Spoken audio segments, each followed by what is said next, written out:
The geopolitics of the world order is changing. Afghanistan is the focus of our top story tonight. The Taliban-ruled country is back in the news as it hosted a ceremony to welcome China's envoy to the country, Zhao Sheng. And that holds massive implications. We'll tell you why.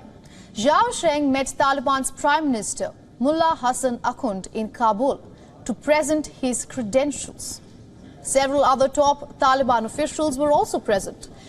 But why is this development significant? Is this Beijing reaching out to Kabul? Well, China was one of the first countries to establish diplomatic relations with the Taliban.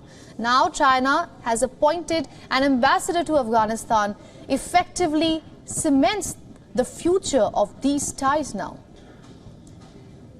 Since the Taliban's return, some of the nations have reopened their embassies and consulates, but they haven't established official diplomatic relations. But one country was right at the door, extending a friendly hand. 2 years later, turns out China was playing the long game. Beijing has become the first country to appoint an ambassador to Afghanistan. But the question is, why is China cozying up with an isolated country, that is Afghanistan?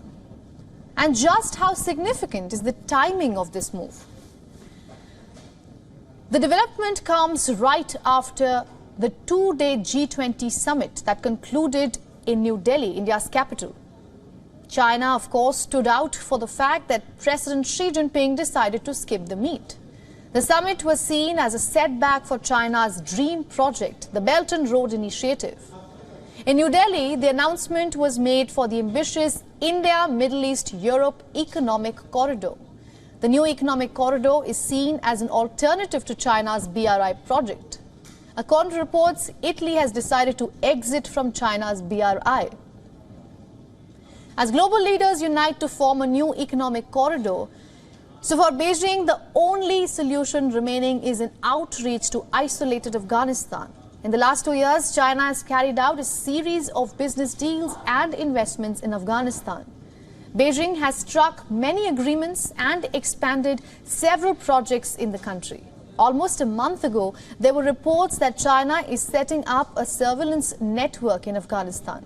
The report said that Chinese telecom giant Huawei got an approval from the top levels of the Haqqani network in Afghanistan to install CCTV cameras. Moreover, China has intensified efforts to leverage Afghanistan's vast natural resources. From oil to copper, gold and lithium, the Taliban regime has inked multi-billion-dollar mining deals with China. Remember, China shares a remote but direct border with Afghanistan, and such investments in the cash-ridden country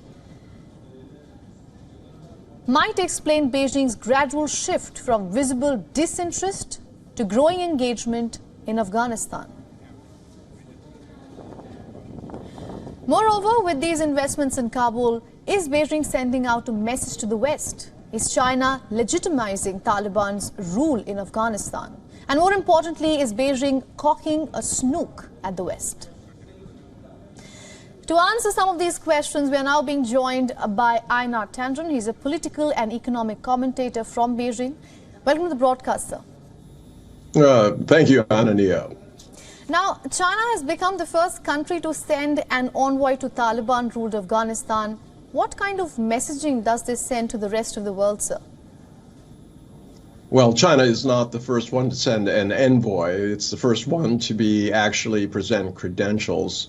The Chinese Foreign Ministry has been coy about whether this amounts to a recognition. But there has been a steady line of trying to deal with Afghanistan.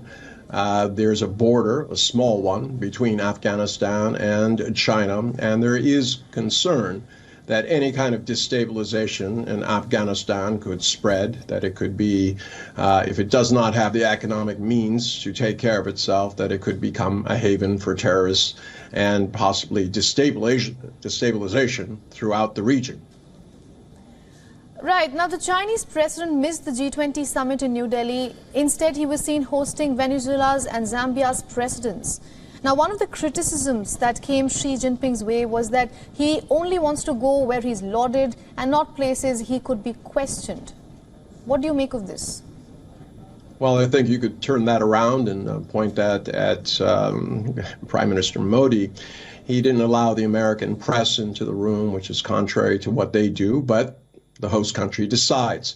In terms of Xi Jinping, the decision was very simply, was he going to go there and receive pressure to give India something on the border dispute, or was he going to allow the G20 to concentrate on the economic affairs, which is the main point of the G20, not about settling old scores or new names or territories or things along those lines. It wasn't about trying to get a jet engine deal from the U.S. or settling WTO cases with the U.S.